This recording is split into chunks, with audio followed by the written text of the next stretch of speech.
3 ম্যাচের টি-20 সিরিজে অংশ নিতে বাংলাদেশে এসেই হেরে গেল পাকিস্তান।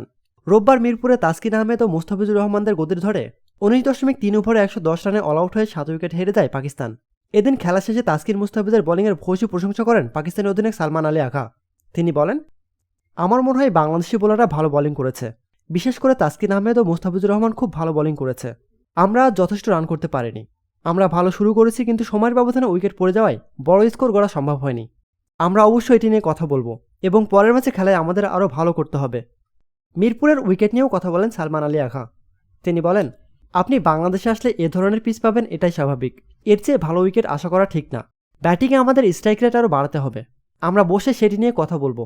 তবে আমাদের বোলাররা ভালো বোলিং করেছে, কারণ আপনি যখন 110 ডিফেন্স করছেন এবং আপনার কাছে খুব বেশি সময় নেই। তো দর্শক, পরের ম্যাচে কি পাকিস্তান পারবে টাইগারদের বিপক্ষে ঘুরে দাঁড়াতে, নাকি এক ম্যাচ হাতে রেখে সিরিজ নিশ্চিত করবে বাংলাদেশ? কমেন্ট করে জানিয়ে দিন আপনার মূল্যবান মতামত। প্রতিনিয়ত খেলাধুলার আপডেট জানতে খেলাযোগ টিভির সাথেই থাকুন। এতক্ষণ আমাদের সাথে থাকার জন্য আপনাকে জানাচ্ছি বিশেষ ধন্যবাদ।